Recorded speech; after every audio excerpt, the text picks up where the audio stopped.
vamos ler dois textos. Nós vamos ler primeiramente Atos. Nós sabemos que nós estamos trabalhando, nós estamos pregando sobre a história dos juízes com o tema Pecadores nas mãos de um Deus irado e misericordioso, tendo como abordagem o livro de Juízes. Mas nós vamos ler uma passagem no Novo Testamento que faz menção ao livro de Juízes, que é Atos, capítulo 13, versículo 17 ao 20. Depois a gente volta lá para o livro de Juízes, tá bom?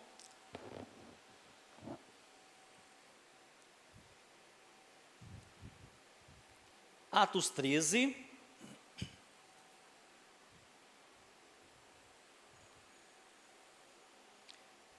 (17 ao 20), diz assim a palavra do Senhor.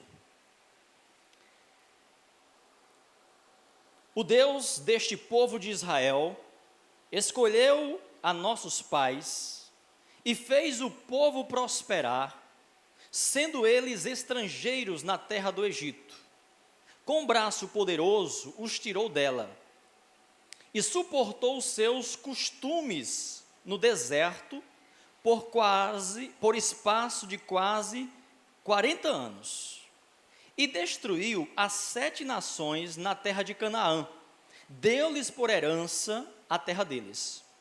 Depois disto, por quase 450 anos, lhes deu juízes até o profeta Samuel. Amém? Vamos ler Juízes, capítulo 2, que é o texto da continuidade da nossa mensagem hoje. Capítulo 2, versículo 7 ao versículo 10.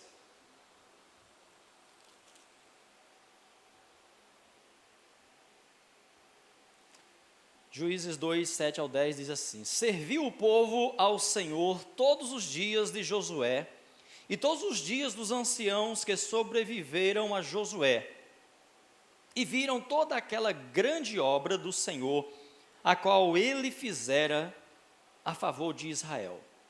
Faleceu Josué, filho de Num, servo do Senhor, com a idade de 110 anos, e o sepultaram no termo da sua herança, em Timnat-Heres, na região montanhosa de Efraim, para o norte do monte Gaás. Foi também congregada toda aquela geração a seus pais, morreram, e outra geração após deles se levantou, que não conheciam ao Senhor, nem tampouco a obra que ele fizera a Israel. Vamos orar. Querido Deus e Pai, muito obrigado por esses dois preciosos textos que nós lemos nesse momento, Senhor, e queremos nesse instante, na continuidade da sequência dessas mensagens, pedir mais uma vez que o Teu Santo Espírito nos ilumine, nos dê graça, para que possamos transmitir, Senhor Deus, a Tua palavra, e que esta palavra que será transmitida venha nos edificar, venha nos fortalecer, venha nos dar direção, venha nos dar entendimento, venha nos dar o desejo maior de obediência, de temor diante de Ti, Senhor.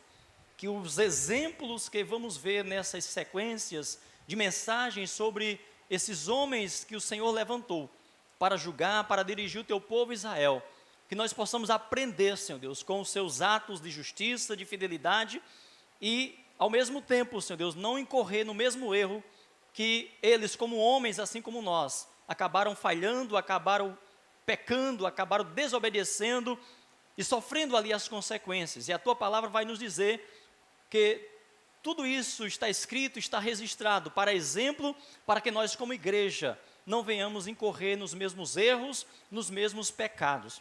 Assim suplicamos a Tua bênção, Pai, e a Tua direção. Perdoa nossos pecados, assim te oramos, em nome de Jesus. Amém. Meus irmãos, hoje queremos inicialmente falar algumas peculiaridades do contexto do livro de Juízes.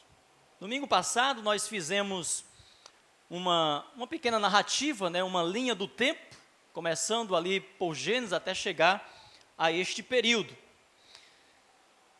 Antes de iniciarmos a segunda mensagem da nossa série, porém, eu queria trazer para os irmãos uma retificação e uma ratificação a respeito do que nós falamos domingo. Primeiro é que, ratificando, de fato, o dilúvio durou, sem sombra de dúvida, tá bom?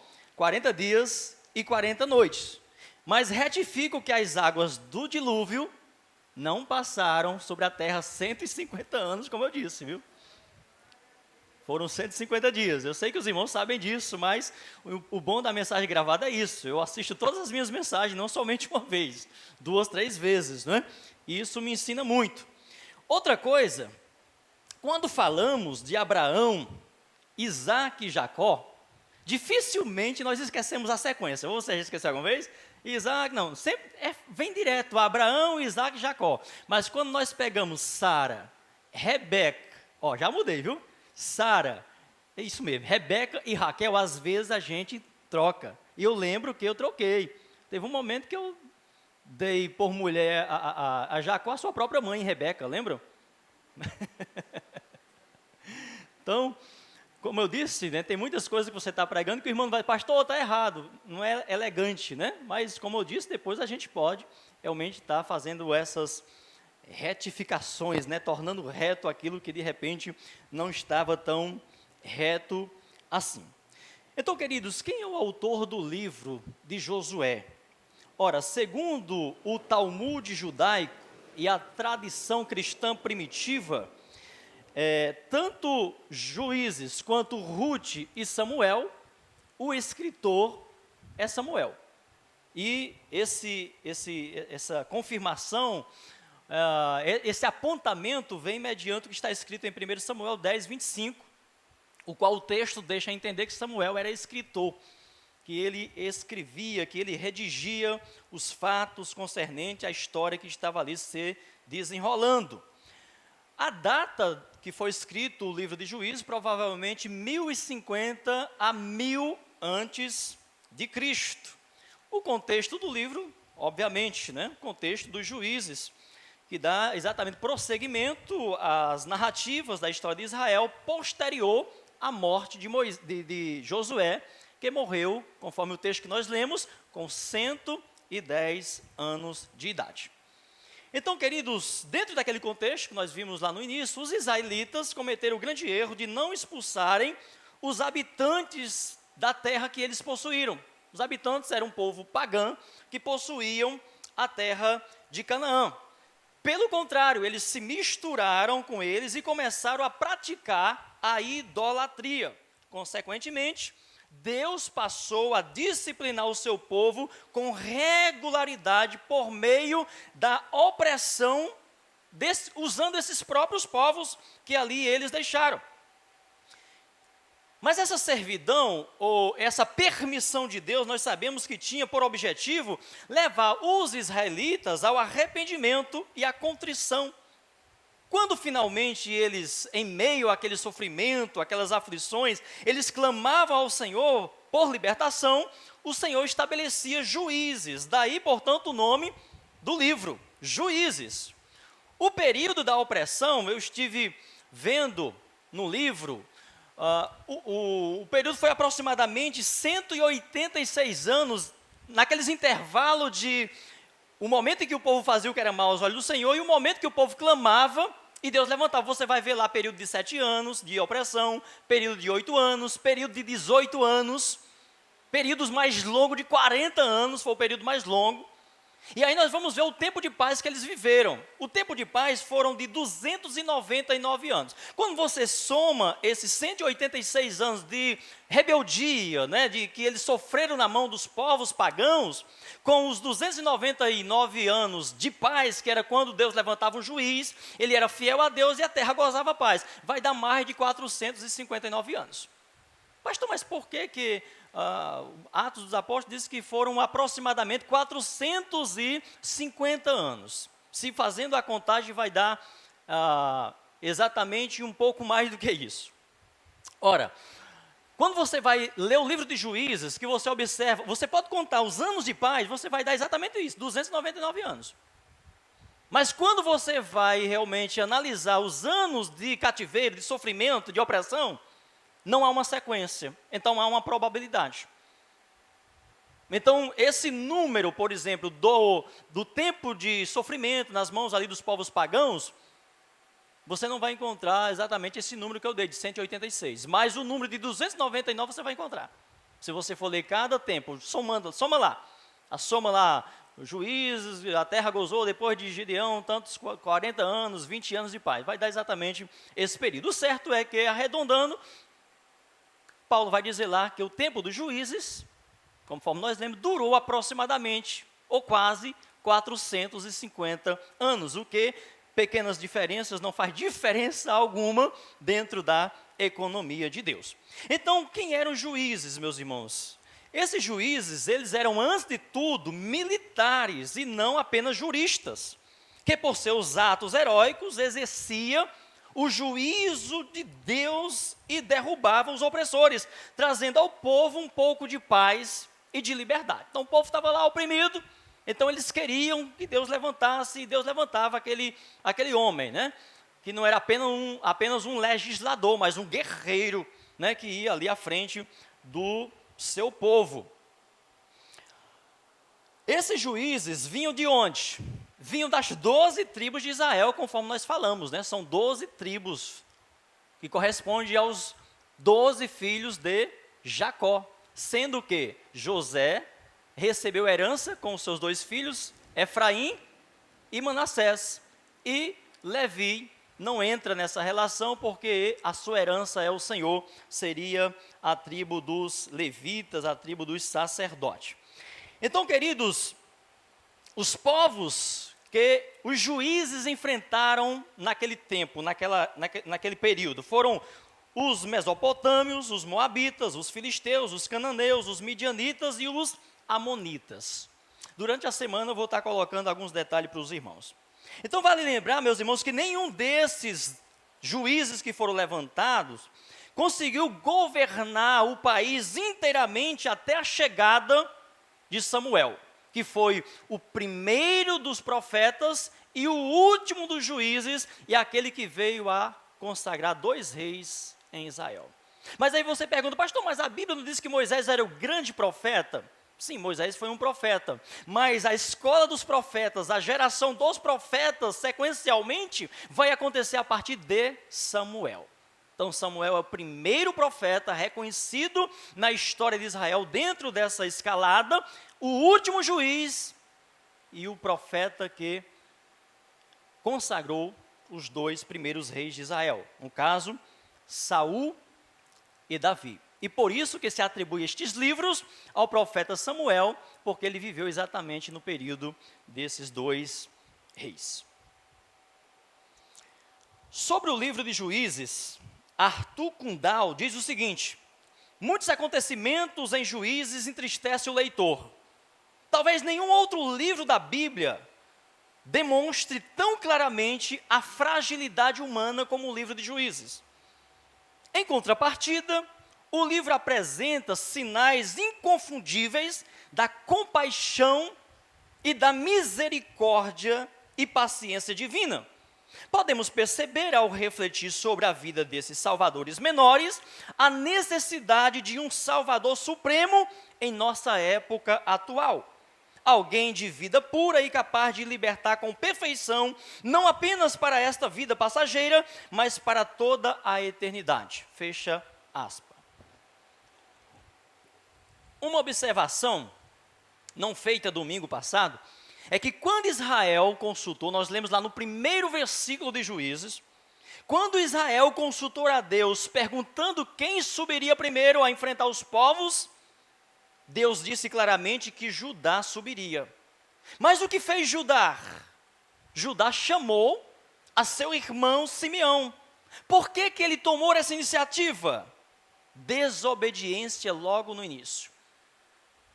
Eles oraram a Deus, Deus disse, sobe Judá. Deus não disse para subir Judá e Simeão.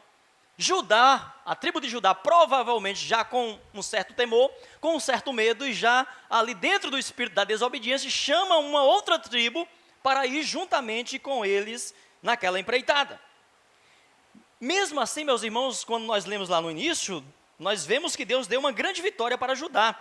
Eles mataram ali 10.000 dos habitantes de Bezeque. Prenderam-lhe o rei e cortaram os polegares. Não mataram, conforme era a instrução dada por Deus, lá em Deuteronômio, capítulo 7, versículo 24. E é interessante que esse rei, no capítulo 1, ele vai dizer, olha, aquilo que eu fiz com tantas pessoas, com tantos outros reis, agora fizeram comigo. Esse rei, ele tinha o costume de, quando prendia alguém, cortar os polegares dos dedos. E aí, não sei qual a razão, o fato é que Israel fez a mesma coisa, só que não era para fazer. Israel, as tribos, a aliança dos juízes, começaram a adotar essa prática. Ao invés de obedecer a Deus, que quando mandava realmente ir tomar posse da terra, eliminasse o rei juntamente com aqueles que Deus diziam, eles simplesmente tomaram a decisão de fazerem isso. Eles aleijavam as pessoas e mantinham elas escravas deles ali. E essa não foi a instrução de Deus, esse não foi o propósito de Deus. Então, o povo realmente desobedeceu a Deus, não cumprindo o propósito. Então, esse episódio, meus irmãos, prenunciou a desobediência de Israel em relação aos habitantes pagãos de Canaã. Em vez de destruí-los completamente, os israelitas apenas os aleijavam. E aí, queridos, as consequências vêm. Eles começam realmente a sofrer, porque uma coisa é certa, meus irmãos. Pecados não tratados permanecem e é preciso lidar com eles mais tarde. Pecados não tratados permanecem. E não tem jeito, mais tarde eles vão aparecer. E foi exatamente o que aconteceu por conta desses pecados que os líderes das tribos cometeram ali no início da sua caminhada sem a presença de Josué. Então, no capítulo 2, estão registrados antecipadamente as duras repreensões do Senhor que se seguirão à desobediência do povo e às ações erradas de alguns juízes que julgará o povo. No capítulo 1, que nós lemos, diante das vitórias parciais que obtiveram, eles devem ter justificado para Deus, dizendo que, olha, Senhor, nós não vencemos completamente o povo que nós fomos para lutar, porque era muito forte, eles tinham carros, eles tinham armamento pesado. É possível que eles tenham dado esta justificativa, pelo menos em seus corações. E por que eles fizeram isso? Porque eles temeram. E nós lemos que quando eles foram lá invadir essas cidades, eles temeram os carros de ferro que aqueles reis tinham. E por isso eles não cumpriram plenamente a ordenança de Deus.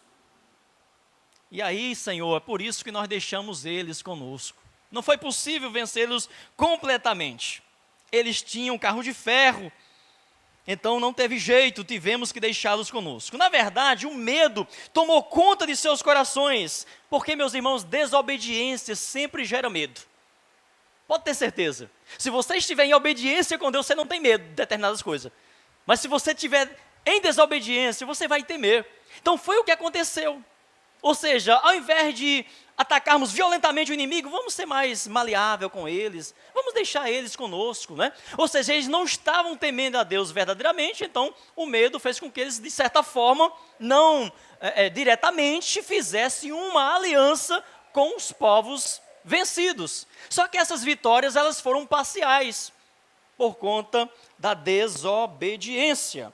Então, queridos, estavam se esquecendo do Senhor, do seu braço forte, estavam perdendo a fé para confiar na força do braço. Conhecer a Deus e andar distante de Deus gera em nós um grande medo, que infelizmente, na maioria das vezes, nos leva a nos apegarmos aos ídolos ou a qualquer coisa.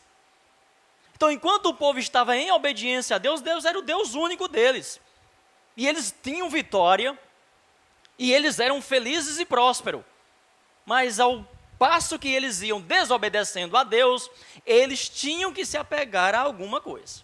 No caso, aos ídolos que iam permeando ali a terra de Canaã, através daqueles povos que iam ficando ali. O fato é, queridos, que as nações tremiam de medo de Israel quando ouviam o que Deus estava fazendo no deserto a favor deste povo. Mas eles mesmos não foram capazes de confiar plenamente. As nações, quando ouviam falar o que vinha acontecer, eles tremiam diante do que poderia acontecer quando Israel chegasse ali.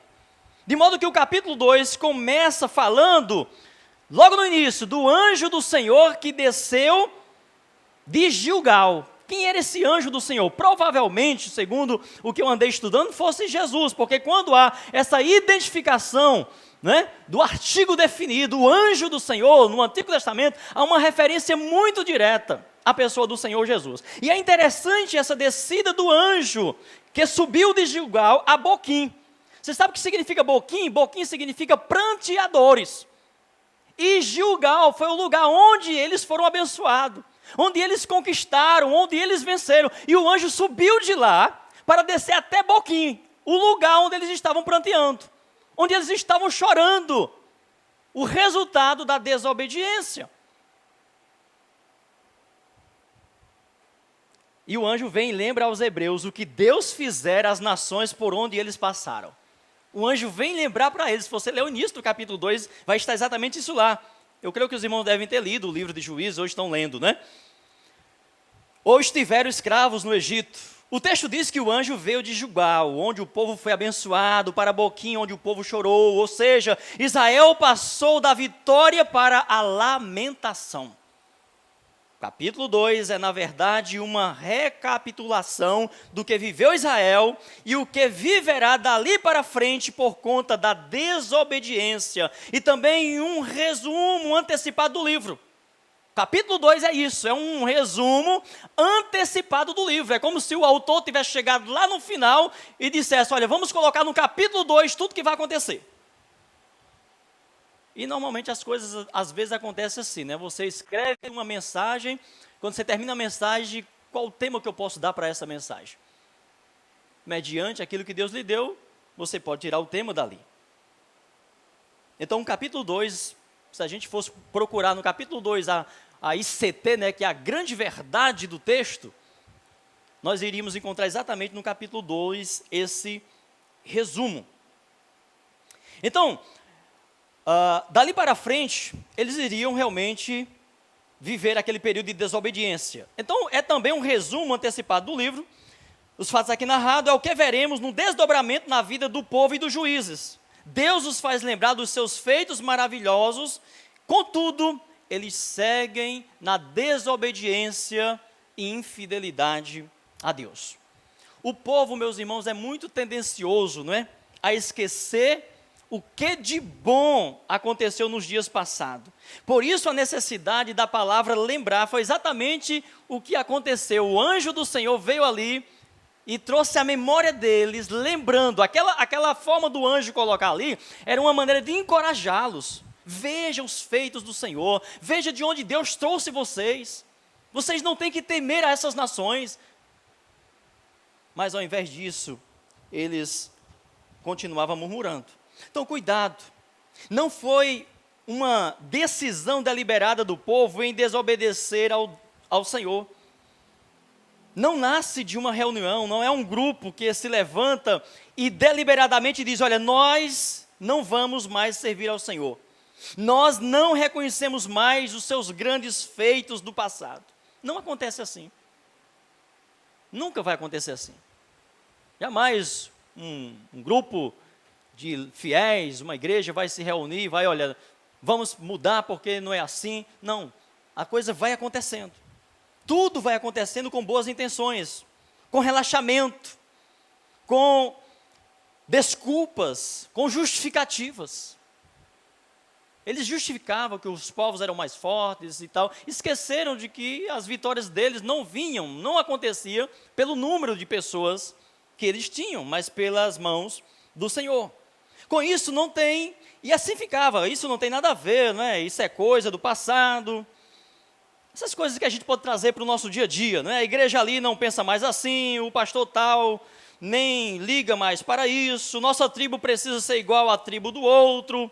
Moisés e Josué também tiveram seus erros, também falharam na fé. A gente às vezes fica querendo justificar as nossas fraquezas. E é como se nós quiséssemos acalentar o nosso medo. Não, mas Josué também teve medo, eles fracassaram. E ao invés da gente se apegar a Deus, à palavra, ou aos feitos valentes e vitoriosos dos nossos referenciais, nós vamos nos apegar às fraquezas deles. Como se isso fosse realmente nos impulsionar, fosse melhorar a nossa condição. Imaginam, meus irmãos, uma conversa entre as tribos. Imagine aí. Veja Benjamim, Judá não expulsou Canaã, os cananeus, melhor dizendo, e até não se importa com os deuses e os costumes deles. E aí, Benjamim faz o mesmo, convive numa boa com os jebuseus, e assim cada tribo vai contaminando uma outra. Olha, tribo de Manassés, a tribo de Efraim, olha, estão convivendo numa boa, né? Os jebuseus, os filisteus estão aqui conosco, eles são até gente boa, não é? E assim eles foram contaminando um ao outro, com a justificativa de que estava funcionando, com a justificativa de que estava dando certo, que não tinha nenhum problema, que isso era bobagem. Isso foi no tempo de Josué, isso foi no tempo de Moisés, nós já estamos vivendo há tanto tempo depois, tantos anos depois. Acho que Deus não se importa mais com isso, acho que esses mandamentos, né, essas aparições de Deus a Moisés e a Josué, se ele não aparece mais tão claramente para nós, então é porque essa palavra, eu acho que não tem mais sentido, não tem mais valor. E hoje não é diferente, muitas pessoas vivem em busca de novidade, de visões, de coisas novas, porque já não estão mais se contentando, não estão mais tendo a palavra de Deus, a Bíblia, os escritos sagrados, como a sua única regra de fé e prática. Isso pode trazer enormes prejuízos para a sua vida. Então, queridos, tudo começa por falta de ensino, daquilo que foi tão incisivamente dito, lá no capítulo 6 de Deuteronômio, que foi inculcar a palavra, né, na mente, no coração daquela geração que estava adentrando ali a terra prometida. Eles não se preocuparam com isso e aos poucos foram esquecendo os mandamentos do Senhor e cada qual fazendo do seu jeito, do modo como achava correto. E foi passando para os outros suas experiências negativas. Por isso que o livro de Juízes, 4 vezes, está escrito lá. Nesse tempo, né, por isso que indica mais uma vez que foi Samuel que escreveu, já que ele consagrou os 2 primeiros reis. Naquele tempo, ou seja, no tempo dos juízes, Samuel escrevendo no tempo da monarquia, naquele tempo não havia rei em Israel. E cada qual fazia da maneira que bem entendesse, do seu jeito. Então o povo estava assim fazendo cada qual do seu jeito, do seu modo. Obediência era tudo que Deus pedia do seu povo. Não é diferente hoje, irmãos. Não é diferente hoje. Nós falamos pela manhã, e esse será um tema de uma próxima mensagem, um pouco de saber, um pouco de obediência. A gente às vezes pede muito saber, muito conhecimento, mas exerce pouco a obediência. Abraão, como falei de manhã, não tinha quase conhecimento de Deus ainda, não tinha. Na verdade, Abraão vivia no meio de um povo idólatra. Seu pai era um idólatra. E Deus chama Abraão do meio daquela casa de idolatria, daquela terra de idolatria, e dá um sinal para Abraão seguir em frente para uma terra desconhecida. Abraão poderia ter questionado: Senhor, eu não conheço quase nada do Senhor, não sei onde é essa terra. Mas a obediência ali fez toda a diferença. Então, às vezes, nós desejamos demais sabedoria, conhecimento. Que adianta tanto conhecimento, tanta ciência, se você não obedece? E aí muitas vezes eu imagino que a gente está orando: Deus me ajuda, me dá sabedoria, Deus me dá conhecimento, Deus, eu quero pregar a tua palavra, eu quero ser uma bênção. Aí Deus diz: você não obedece. E às vezes, meus irmãos, nós deixamos realmente de receber muitas maravilhas de Deus, como diz Jeremias 33:3, né? Clame a mim, responder-te-ei e anunciar-te-ei coisas grandes e ocultas que não sabe. E aí alguém pode dizer: pastor, eu clamo e nada dessas coisas se manifesta. Deus só manifesta se realmente Deus contemplar em nossos corações a fidelidade para obedecer, porque Deus não é menino, irmãos. Deus não brinca, Deus não vai jogar suas pérolas assim. Deus não vai revelar algo que você não esteja disposto a obedecer. Então, um coração obediente é tudo que Deus pede. E creio que essa deve ser, queridos, a nossa oração: Deus, dá-me um coração obediente para eu obedecer a tua palavra. Senhor, eu conheço muito pouco, mas se eu obedecer a tua palavra, meus irmãos, o que nós conhecemos das Escrituras Sagradas, se nós obedecêssemos no sentido de pregar o Evangelho, de mostrar aos pecadores a graça de Cristo, isso fazia uma diferença tão grande. Mas sabe qual é a nossa justificativa muitas vezes? Não estou dizendo que é errado, as pessoas às vezes querem pegar a gente pela palavra. Não estou condenando nada do conhecimento, do saber não. Mas às vezes a gente fica martelando, vamos ter treinamento, vamos ter isso, e a gente passa a vida toda, mas não obedece, meus irmãos. Então não é treinamento em si, não é conhecimento em si que vai gerar vida, que vai gerar frutos. Obedecer é melhor do que sacrificar. Ou seja, a obediência é melhor do que o conhecimento. Porque o conhecimento sem obediência pode te matar. E quantos não têm morrido por conta da ciência, do conhecimento, do saber, porque não obedece? Acha que pode realmente se extirpar do seu próprio conhecimento, da sua própria ciência? E quantas vezes nós não quebramos a cara por conta disso? Então o povo, meus irmãos, estava nessa situação, mas tudo que Deus pedia era obediência, obediência de falar somente a verdade, mesmo que isso traga, no primeiro momento, conflito, perda de amizade, divisão. Mas muitas vezes nós preferimos dar o nosso jeitinho para não gerar dificuldade para a gente, porque somos desobedientes. Veja que os fatos narrados aqui neste capítulo 2 estão para dizer: o povo até que foi fiel quando viveu Josué, até enquanto viviam os anciãos, mas depois que eles morreram, o povo esqueceu-se de tudo que Deus fez por suas mãos. E aí, queridos, fica para nós um alerta. O discipulado é essencial na vida do povo, mas na hora que parar, o povo esquece facilmente de tudo. Por isso que o ensino é contínuo. Você pode ensinar. Se tiver uma quebra, um intervalo longo, o povo definha. Vinha lá com Josué e com Moisés, vitória, batalha, tal, manifestação de Deus, revelação de Deus. Aí entrou a desobediência, esqueceram de transmitir os ensinamentos para o povo, e o povo começou a esquecer de tudo que havia acontecido. E olhe, meus irmãos, que o povo hebreu sempre foi um povo bem instruído, neste particular. Basta ver o que a gente lê lá em Deuteronômio capítulo 6, né? Como a palavra ela ali, incisiva, ensina, deitando, levantando, caminhando pelo caminho. Deuteronômio 32, goteja a minha doutrina como chuva sobre as vossas mentes. Então, quando esquecemos, meus irmãos, de ensinar a palavra de Deus, quando desprezamos os seus ensinos, Deus pode sim se levantar irado contra nós, como se levantou contra a casa de Eli. Eli era um sacerdote, mas um sacerdote que estava também naquele momento, naquelas circunstâncias ali, desprezando a palavra de Deus. Quando foi que viveu Eli e os seus dois filhos, Hofni e Finéias?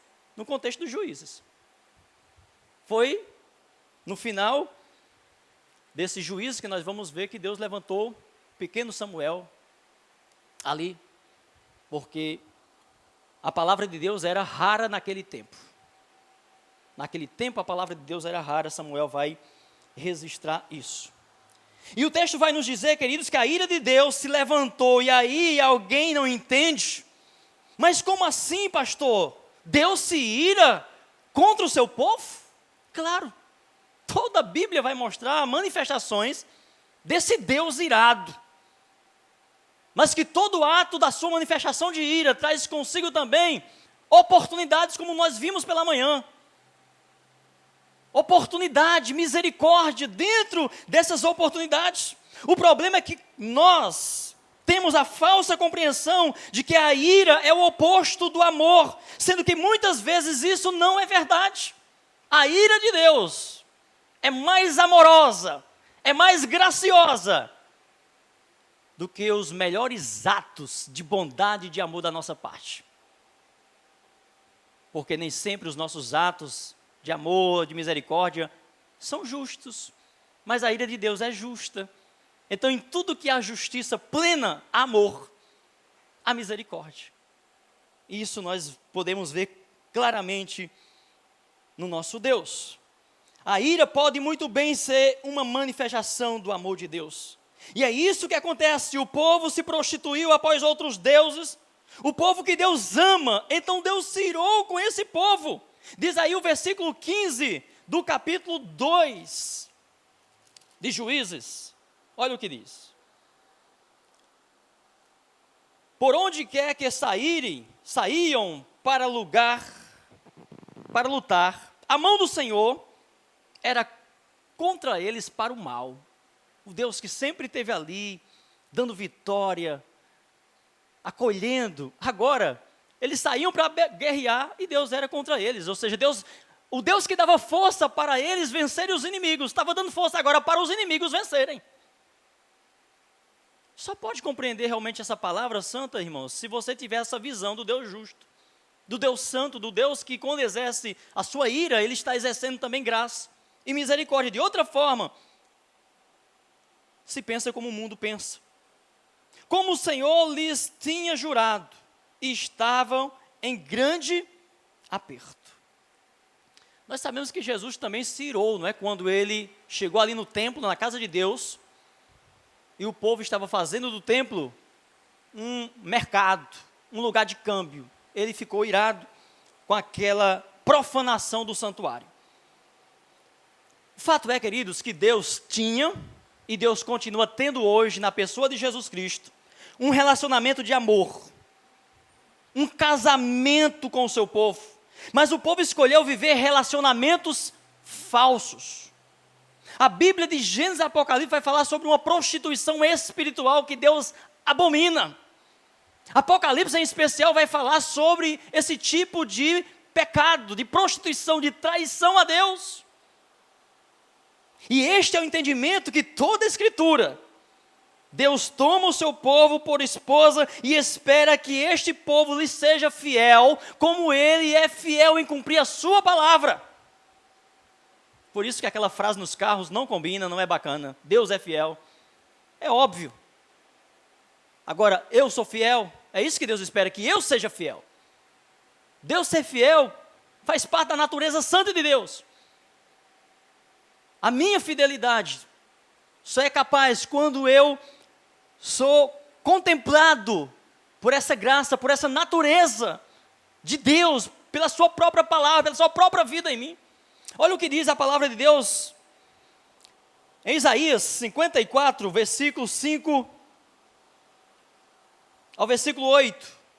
O tratamento que Deus tinha com o seu povo, como Deus vê o seu povo, como Jesus vê a sua igreja hoje. Isaías 54, versículo 5 ao versículo 8 diz: pois o teu Criador é o teu marido, o Senhor dos exércitos é o seu nome, o Santo de Israel é o teu Redentor.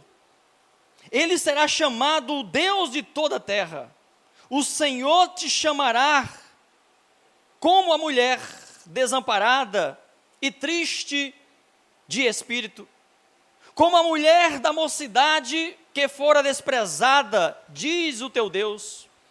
Por breve momento te deixei, mas com grande compaixão te recolherei. Ele fez isso em Cristo. Em grande ira, escondi a minha face de ti por um momento, mas com benignidade eterna me compadecerei de ti, diz o Senhor, o teu Redentor. E aí, queridos, Deus aqui no contexto da narrativa dos juízes, com o intuito de corrigi-los e levá-los ao arrependimento, Ele não mais toma a iniciativa, como era de costume, de expulsar os estrangeiros do meio deles. Deus deixa. Isso nós vamos ver no decorrer de cada juiz que Deus levantava. Teve um momento que Deus decidiu, como se Deus dissesse: olha, já que essa é a decisão de vocês, em continuar, em permanecer desobedecendo, e se envolver com os deuses deles, casando com as mulheres pagãs, Então estes que eles deixaram viver, este mal, este pecado se levantou contra eles e os oprimiram por incitação do próprio Deus. Deus vai levantar este povo para oprimir Israel.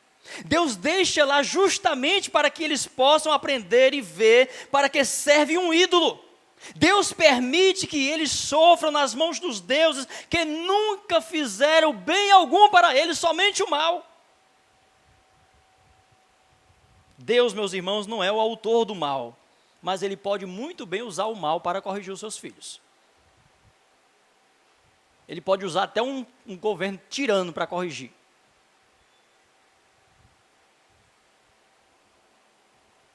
Para despertar.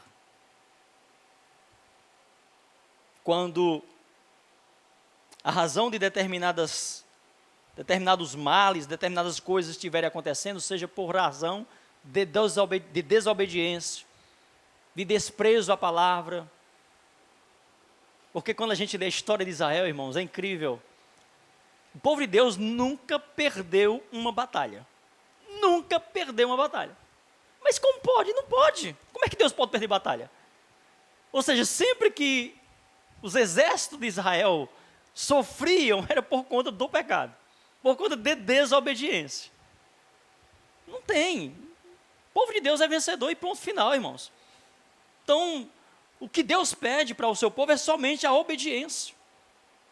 Então, queridos, o povo que sempre os oprimiu, adoravam a esses deuses, Israel liberto agora das mãos deles, agora espontaneamente, tendo a bênção de Deus para derrotá-los completamente, se prostram diante dos seus deuses, cujos seus senhores tantas vezes os tinham escravizado. Por isso que o anjo os faz lembrar da vitória, do tempo que eles estavam escravizados do Egito, e como eles sofreram ali, como eles eram humilhados pelos deuses dos egípcios, pelo faraó, e agora tem a oportunidade de servir ao único Deus, e trocam o único Deus pelos deuses feitos pelas mãos daquelas nações pagãs. Veja o que diz o versículo 10, do capítulo 2 de Juízes. Nós já lemos, veja aí capítulo 2, versículo 10. Foi também congregada toda aquela geração a seus pais. E outra geração após ele se levantou, que não conhecia o Senhor, nem tampouco a obra que eles fizeram. Entendam o que significa, meus irmãos, esse não conhecia o Senhor. Eles até obedeciam, mas em parte. Não é que eles não soubessem o que Deus tinha feito no passado, eles até sabiam, mas parece não ser mais relevante para eles ficarem ouvindo as mesmas coisas, lembrando, ouvindo instrução, aplicando em suas vidas. Afinal, eles são uma nova geração. Eles estão vivendo em uma outra era, já são modernos demais para ficar atrelados a estas histórias antigas do seu povo. Lembre-se que em todas as épocas, não somente agora, o povo sempre tem um passado, um referencial. E o pecado do presente, meus irmãos, muitas vezes era um resultado de não considerarem o que os seus antepassados viveram. Seja no que fosse positivo ou negativo. A mesma coisa é hoje, o tempo em que a igreja está vivendo. Nós não podemos jamais apagar a nossa história, esquecer os nossos referenciais. Por isso que Hebreus capítulo 12 vai dizer que nós temos sobre nós uma grande nuvem de testemunhas. Nós podemos olhar para eles, ver os seus pontos positivos e também os negativos, e olhar para Jesus Cristo. Porque como nós falamos domingo, todo o livro de Juízes, na pessoa dos juízes, na pessoa dos reis que vão se levantar após os juízes, todos eles apontavam para Jesus, que era justo, que era o juiz perfeito, que era o rei perfeito, verdadeiramente segundo o coração de Deus.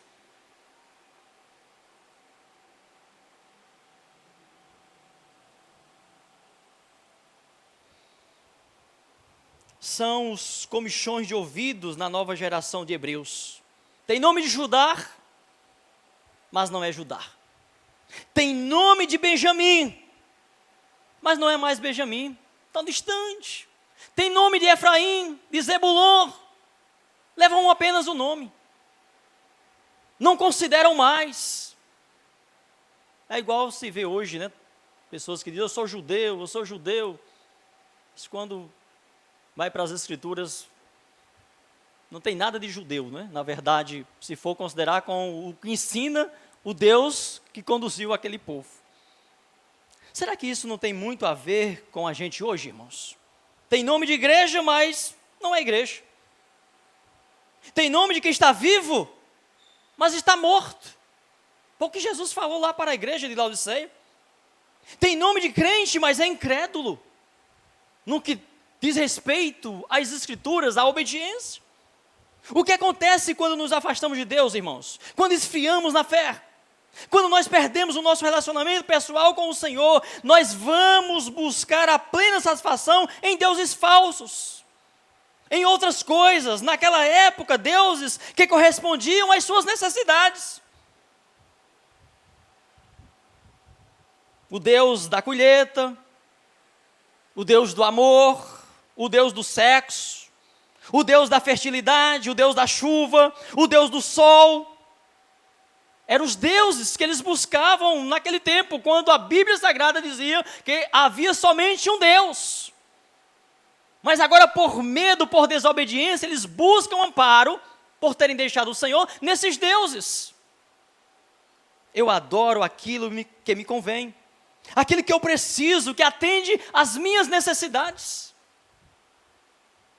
Quando se está distante de Deus, se busca mais por conta de ser ou de ter atendido essas necessidades, o Deus segundo lhe é conveniente.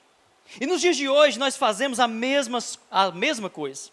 Nós buscamos a Deus com a intenção de alcançar algo dele e moldamos Deus ao nosso formato.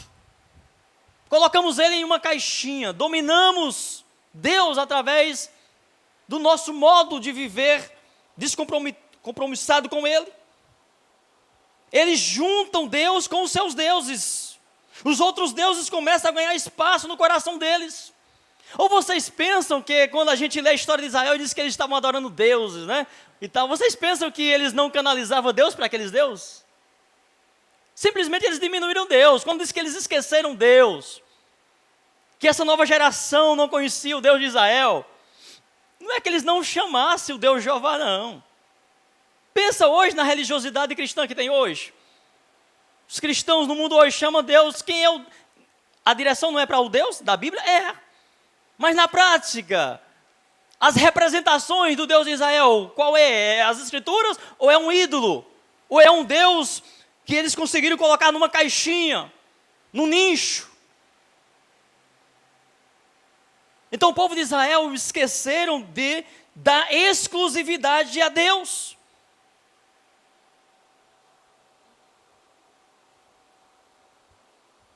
Diminui Deus a um altar de ídolos. É o que fazem os panteístas religiosos do nosso tempo.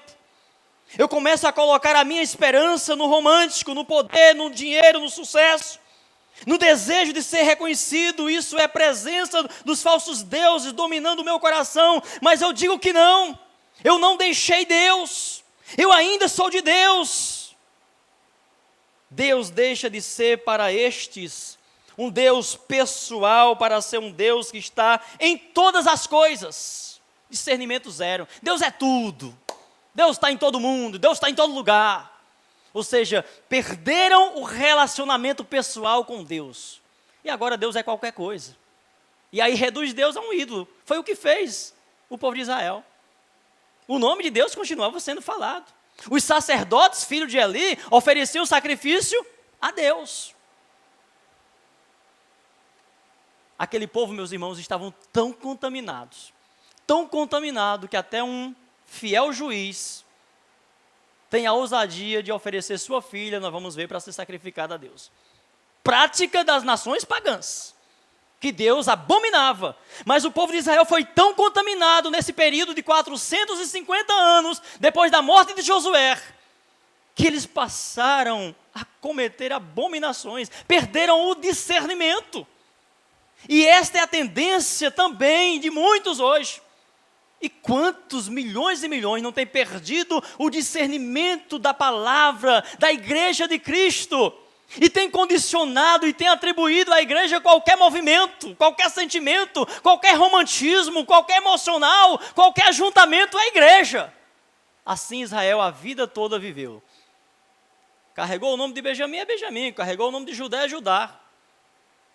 Tanto é que quando chega o tempo de Jesus, ele se exalta de Moisés, não é verdade? Não tinha nada de Moisés na vida deles. Se exalta, eu tenho por pai Abraão. Jesus, pai Abraão? Vocês têm por pai o diabo. Foi Jesus que disse. Vocês têm por pai Abraão e procuram matar a mim. Eu que Abraão desejou ver o meu dia e viu e se alegrou.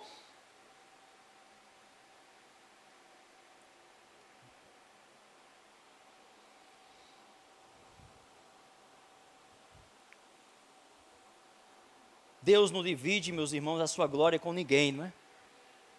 Diz Jeremias 42, versículo 8. Muitas vezes isso acontece conosco. Isto é o reflexo de não conhecer ao Senhor, de não ter vida com Deus, intimidade, de amar o que Ele ama e aborrecer o que Ele aborrece. Meus irmãos, a tendência de entrar nesse jogo político é muito grande. De ir aceitando tudo, de ir acoitando tudo para poder realmente ser agradável a todas as pessoas. Realmente hoje o termo protestante não combina mais com aqueles que levam, porque parece não haver mais protesto nenhum. É claro que nós batistas não tomamos muito esse nome para si, porque nós não somos necessariamente, nós batistas não recebemos necessariamente esse nome, porque antes deles receberem o nome protestante, os batistas já existiam, né? Então, esse nome não acalha muito, mas quando a gente pensa no termo protestar, nós sabemos que protestante vem de protestar contra o pecado, contra o erro. E hoje parece que as pessoas, para poderem manterem a paz, são capazes até de nivelar o seu pecado natural ao pecado mais cruel, mais terrível, para poder realmente colocar lado a lado com a pessoa e não ter nenhuma dificuldade de se relacionar com ela. E não é verdade, irmãos, não é verdade, não é assim que a coisa funciona. Nós sabemos que diante de Deus, todo pecado é condenável. Todo pecado é condenável diante de Deus.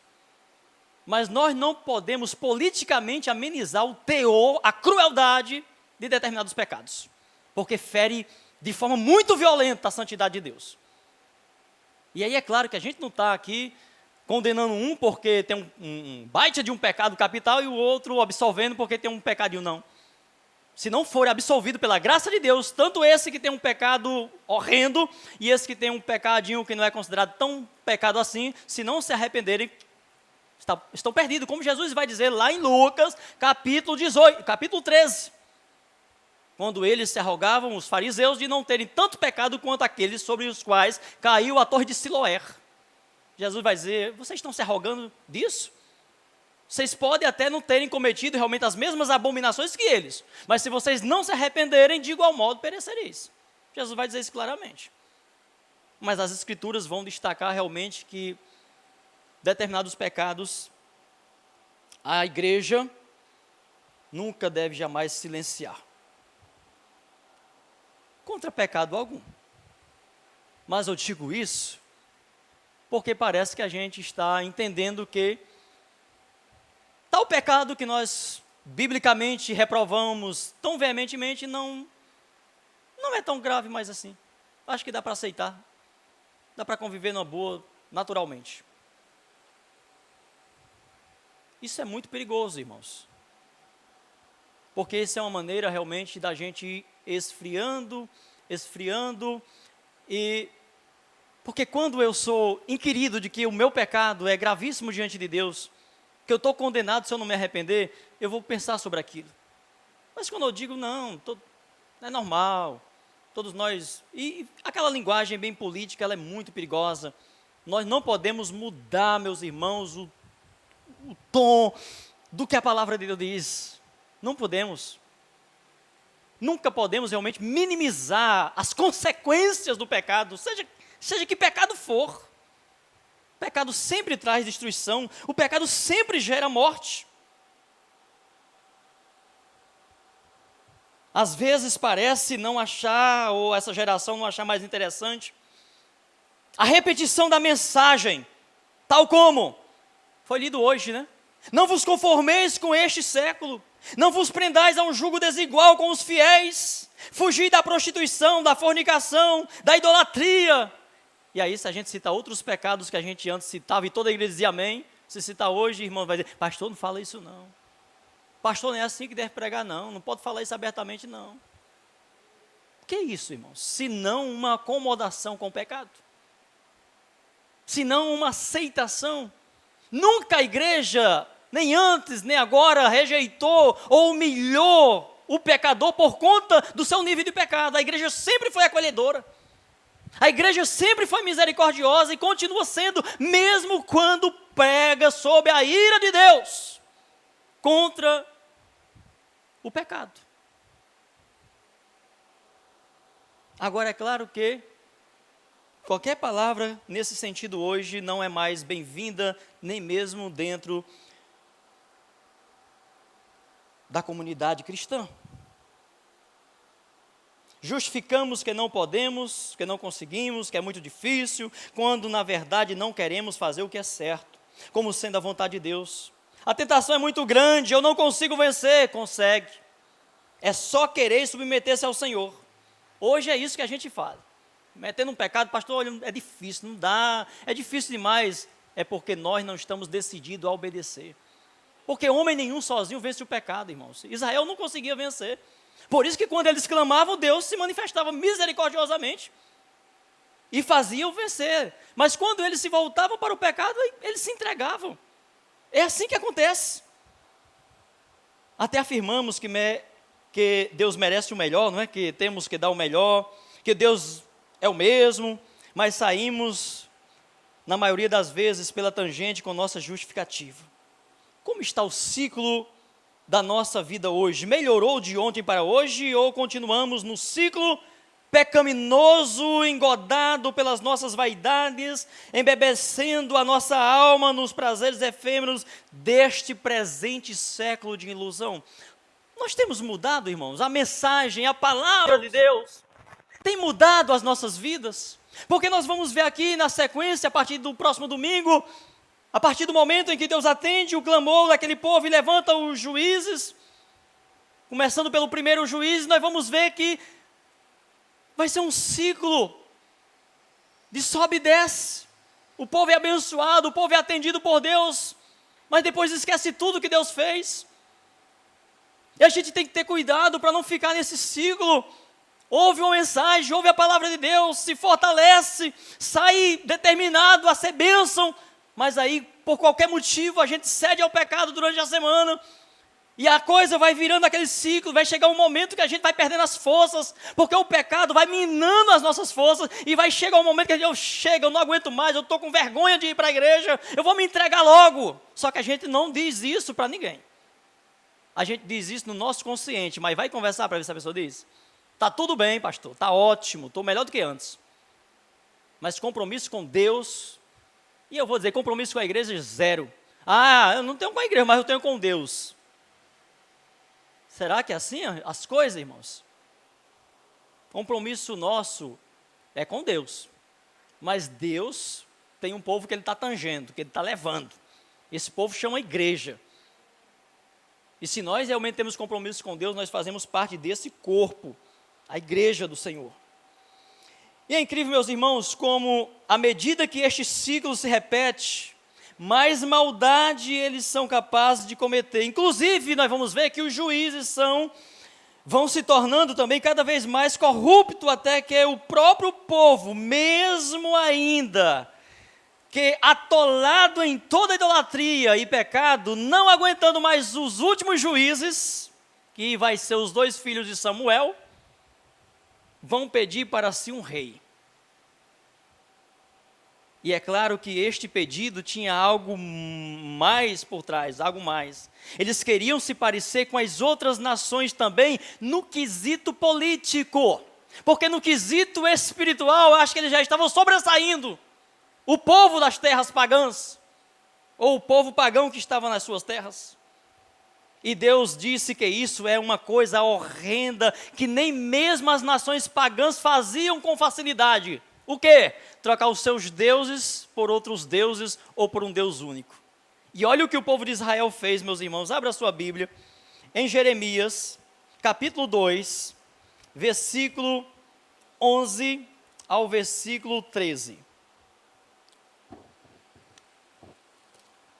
Eu acho esse texto tão forte, irmãos, tão inquiridor para nós.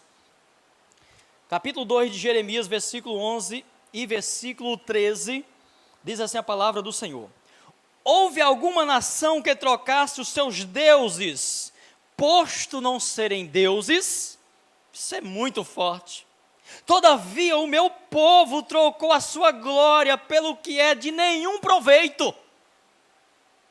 O povo de Israel trocou a glória de Deus, o Deus poderoso que os libertou dos egípcios e das outras nações, e eles trocaram pelos deuses. Espantai-vos disto, ó céus. Forte, não é?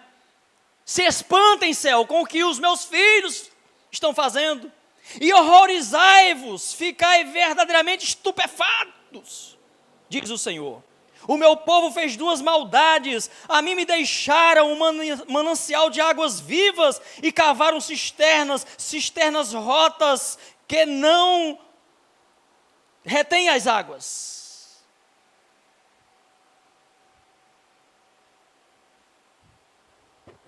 Que coisa horrenda.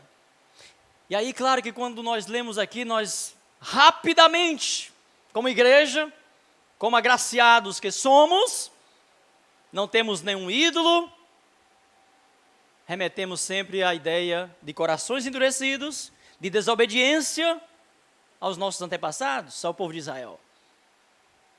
Mas o que Deus quer que nós reconheçamos hoje, que nós também muitas vezes trocamos Deus por deuses, por aquilo que satisfaz os nossos desejos, os nossos apetites naquele momento, que causa ira também. E é o Novo Testamento que vai nos trazer essa lembrança, dizendo, fazendo-nos lembrar do que aquele povo passou no deserto, causando a ira de Deus.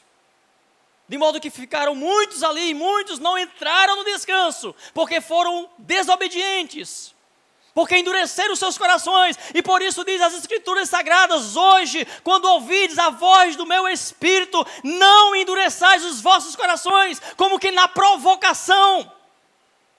E vocês viram, diz o livro de Hebreus, que eles provocaram a mim, e caíram muitos no deserto naquele dia. E nós estamos muito bem acolhidos pela graça de Deus, irmãos, nós como igreja. Mas cuidado, esse acolhimento da graça não é permissão para pecar. Esse acolhimento da graça não é permissão para que, diante das nossas insatisfações, que é natural que aconteça na nossa caminhada, a gente vira a preencher com o romântico, com o sexo, ou com qualquer outra coisa, com coisas materiais, que a gente, consciente ou inconscientemente, está estabelecendo nessas coisas que trazem satisfação, como no caso eles se satisfaziam, quando as colheitas eram favoráveis, quando a alegria estava à flor da pele ali, mediante os favorecimentos, e só se lembravam de Deus, quando Deus permitia que aqueles que em algum momento deu para eles algum prazer, porque no primeiro momento, as nações vencidas parcialmente que ficaram ali, promovia festas, promovia orgias, e levaram o povo de Israel a contrair casamento com aquelas mulheres pagãs, a cometer toda sorte de iniquidade abominável por Deus. Então, enquanto o prazer, a alegria, a satisfação estava à flor da pele, eles estavam ali.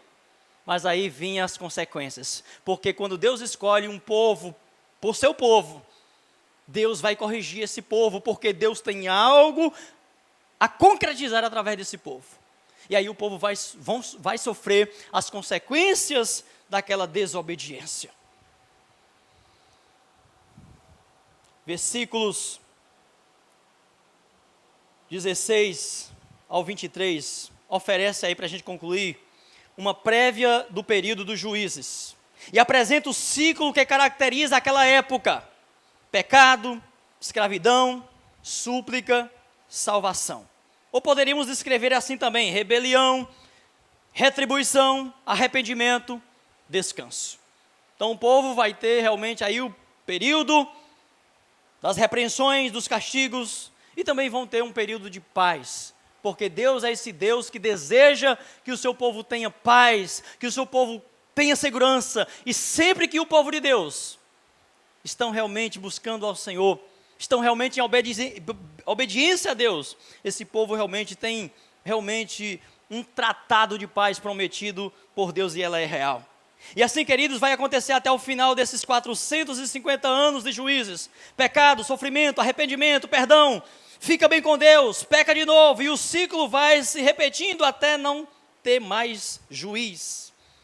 E no final Deus vai realmente deixar o povo ali por um bom tempo entregue mesmo ao sofrimento e à dor, até que o povo vai clamar novamente e Deus vai levantar um libertador. Então no próximo domingo, queridos, nós estaremos falando sobre o primeiro juiz, e nós vamos aprender muito com cada um desses juízes, com as suas peculiaridades, com as lições que aqueles juízes trazem para nós, com as aparições de Deus. Tem algo muito especial para Deus estar falando conosco, e que você tenha em mente que cada um daqueles juízes, a sua imperfeição, mas enaltecia a perfeição do juiz perfeito, que viria e que nós gozamos da presença dele hoje, Jesus Cristo. Os reis que não eram perfeitos apontavam também para o rei perfeito que nós desfrutamos hoje da sua presença, o Rei da Glória, aquele que venceu e voltará para buscar a sua igreja. Amém?